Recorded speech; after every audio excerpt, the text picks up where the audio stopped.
Pemirsa, selamat bergabung dalam Warta Berita PTS tanggal 10 Agustus.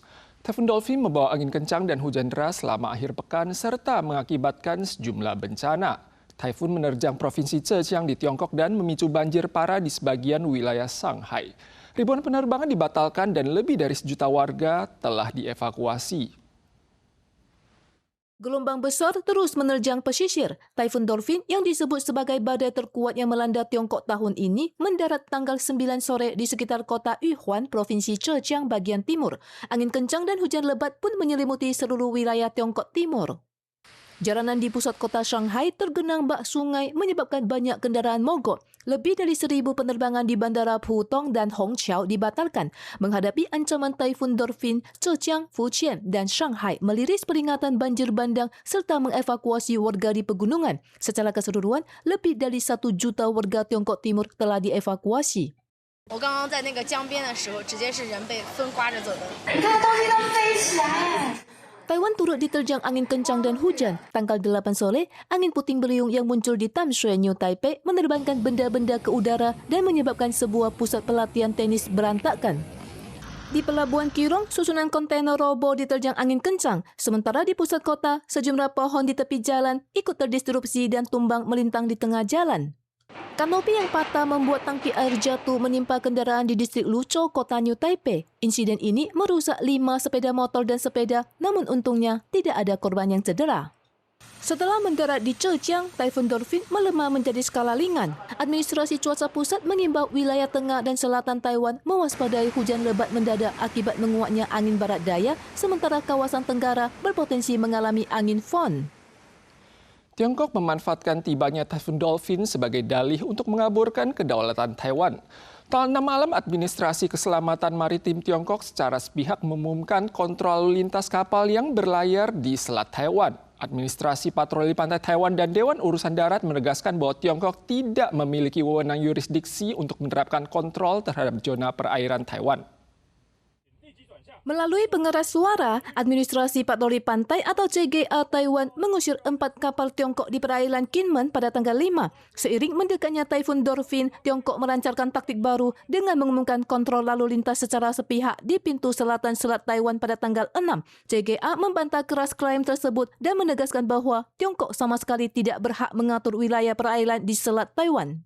中国没有任何权利对这片水域实施管制。对于中国假借台风之名行假造管辖权之实的认知作战，海巡署予以最严厉的谴责。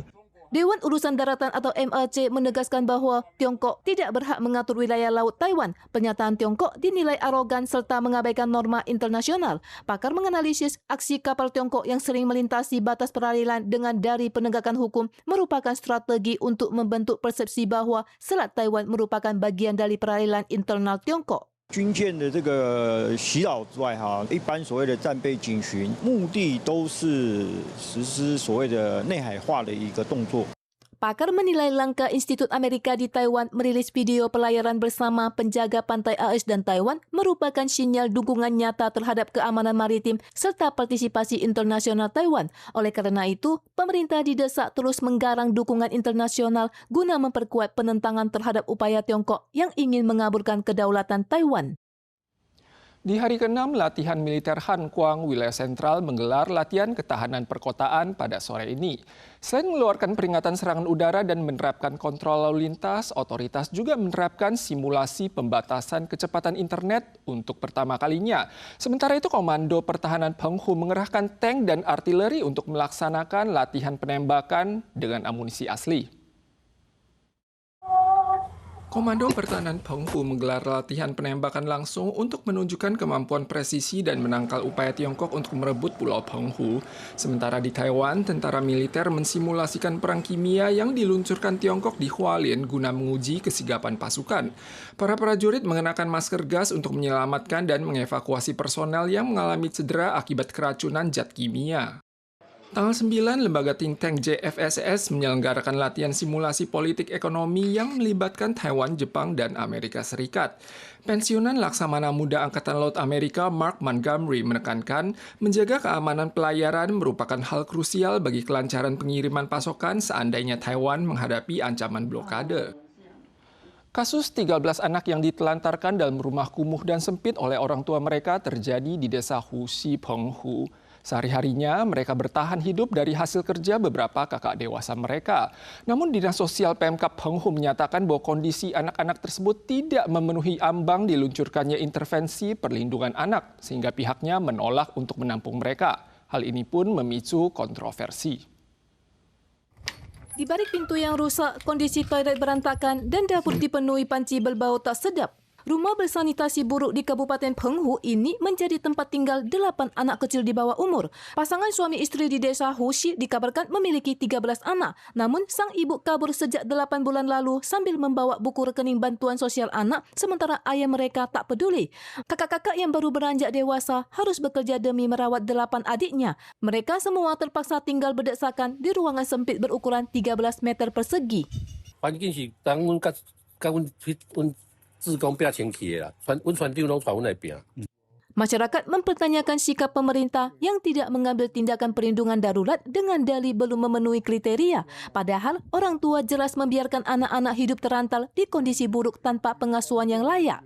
先沟通，不行的话，我们将来还是有安置的计划。 Berdasarkan Undang-Undang Perlindungan Anak di Taiwan, penempatan khusus dilakukan jika anak di bawah umur tidak mendapat pengasuhan layak, butuh perawatan medis darurat, atau mengalami kekerasan fisik dan mental. Namun, pakar juga menjelaskan jika kakak atau anggota keluarga lain masih mampu merawat dan tidak ada ancaman keselamatan jiwa secara langsung, kasus tersebut tidak akan serta-merta masuk ke dalam proses penempatan di lembaga perlindungan.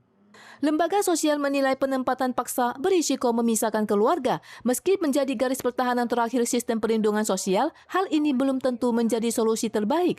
Pekerja sosial dan dinas kesehatan disarankan melakukan inspeksi menyeluruh. Jika orang tua tidak kooperatif, pihak kepolisian perlu dilibatkan untuk membangun kerjasama lintas instansi. Harga telur kembali melambung. Asosiasi Pedagang Telur Kota Taipei mengumumkan seiring penurunan produksi baru-baru ini, harga telur minggu ini naik $3 Taiwan per cin, sedangkan harga grosir mencapai $49. Produksi telur diperkirakan baru pulih pada akhir Agustus. Harga telur kembali melambung. Asosiasi Pedagang Telur Kota Taipei mengumumkan harga telur minggu ini naik $3 Taiwan per cin. Harga di area produksi $39,5 Taiwan dan harga grosir $49 Taiwan. Mencatat rekor harga tertinggi dalam hampir 2 tahun terakhir. Ini juga merupakan kenaikan harga keempat kalinya sejak Juli. Total kenaikan harga mencapai $10 Taiwan. Akibat suhu tinggi dan kenaikan harga pakan, produksi telur harian saat ini sebanyak 123.000 peti, turun 500 peti dibandingkan pekan lalu. Walau pasar mengalami sedikit kekurangan, hal ini masih berada dalam batas wajar. Produksi telur diperkirakan baru pulih pada akhir Agustus. Pemirsa sekalian, sekian Warta Berita dari PTS. Kita soal lagi di lain kesempatan. Sampai jumpa.